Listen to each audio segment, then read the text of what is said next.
Hello everyone. Today we're going to study a chapter in the semester 2, that is chapter 9, Transport in Animals and Plants.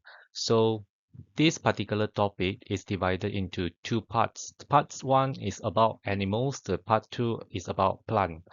And for the very first lesson in this particular chapter, we are going to look at 9.1 first, that is the transport system in human. Alright, so there are several learning outcomes where I suggest all the candidates should study the learning outcome before they start the revisions for the examination. For today, we're going to start with a very early one, that is the part A for 9.1, that is describe the structures of a mammalian heart. So by looking at the sentence, you will know that you might need to figure out what is actually the heart look like. So including all the label, all the drawing, and all the flowing from A to Z. Okay, so let's start with the very first content slide. So for the human transport system, humans have a closed circulatory system known as the cardiovascular system. What do you mean closed circulatory system? Meaning that all the ingredient in terms of blood is inside a particular closed system. It won't leak. If leaking occur, it means that something wrong. So for a closed circulatory system, the name given is cardiovascular system. So easy for cardiovascular system for in human, particularly mammalian, is divided into three parts. The part 1 is heart, the part 2 is vessel, and the part 3 is blood. So heart is the main organ in the cardiovascular system, and it is a supplier in and out using vessel. So the vessel could be arteries, could be veins, and could be capillary. So there are two types in for the vessel. There is the vein and the artery.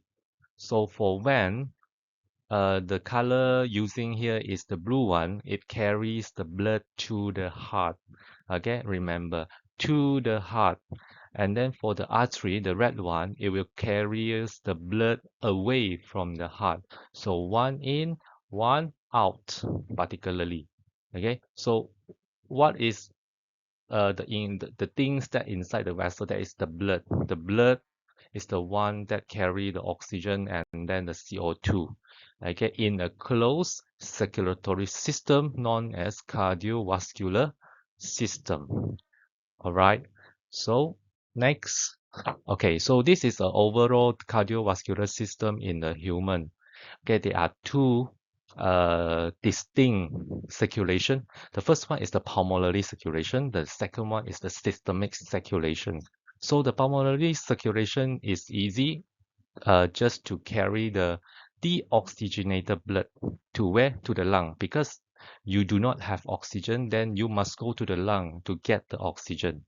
Okay, circulatory system that transport the deoxygenated blood to the lungs to absorb the oxygen and release the CO2. Okay, so that your blood pH will be in the normal range.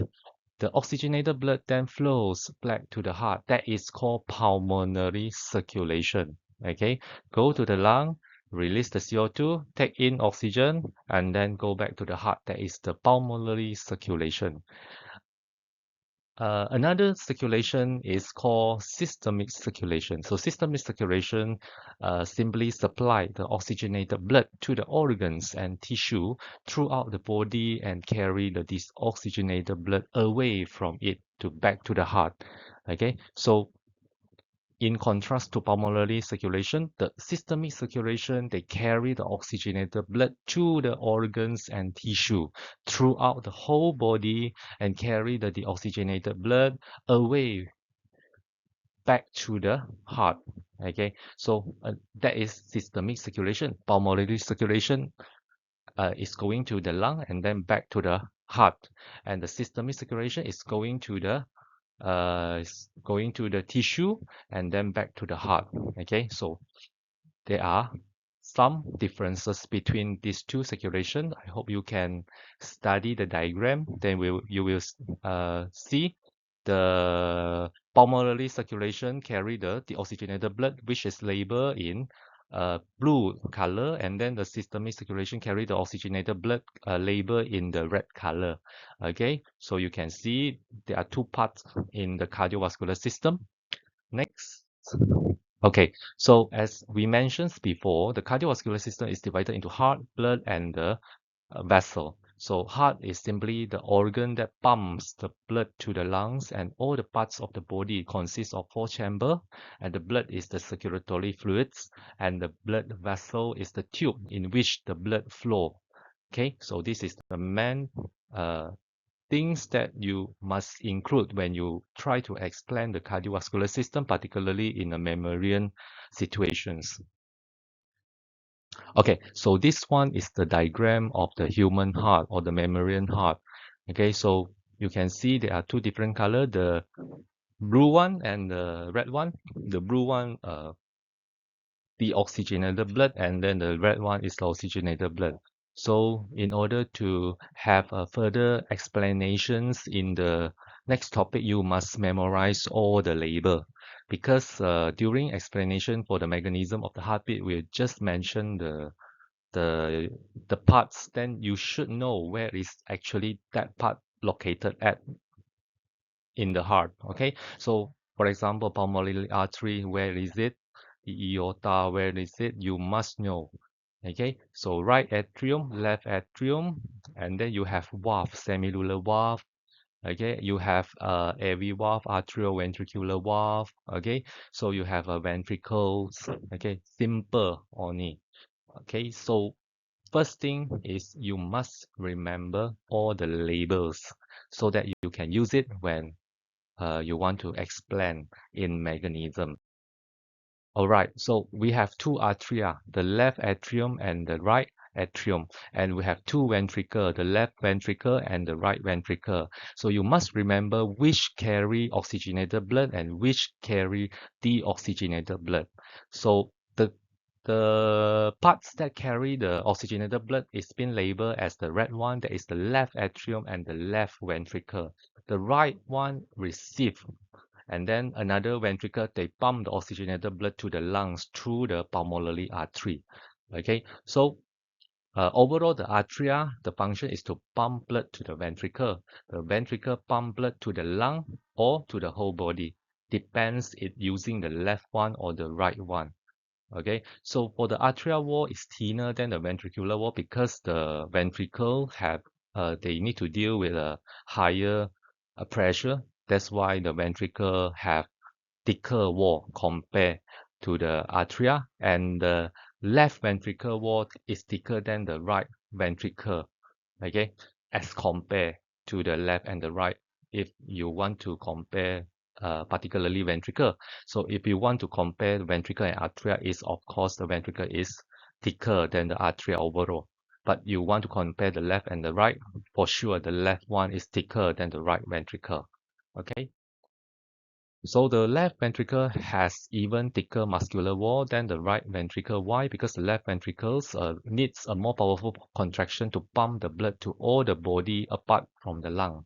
And the right ventricle pumps the blood to the lung. The contraction does not need to be so powerful. Okay, so the lung is nearer. Okay, but the other body part is farther, is more far. So you need more power pump for that. So the left ventricle, for sure, it must be carry out a more powerful contraction so that it will have a, the thicker muscular wall, because it faces lots of tensions and pressure there. Okay, so this is the, the cross section of the valve. Okay, the mitral valve, the tricuspid, the aortic, pulmonary valve. This all you must remember the location. And then what is the function of the valve present in the heart? Mainly to prevent the backflow of the blood from the ventricle to the atria. Okay, that is the main main function of the heart valve. Okay, we have how many type of valve? We have bicuspid, we have tricuspid, we have aortic valve, and the pulmonary valve. Okay, so for the bicuspid and aortic, they are all carry the oxygenated blood, and the tricuspid valve, they deal with the deoxygenated blood. They are not carry, but they deal with it. They prevent it. Okay, so use the word prevent for all the valve. Prevent the backflow, whether it's oxygenated or deoxygenated blood. That's it for the function for the heart. Okay, for the next lesson, we're going to study the impulse transmission system. That is the mechanism of the heartbeat. Okay, for the next lesson. So done with the structures and the function of the heart. Okay, a very simple one. You should go through by looking at a different biological book so that you can get more knowledge about that. Okay, so that is for today. Next, we're going to have impulse transmission system in our next video. Thank you so much.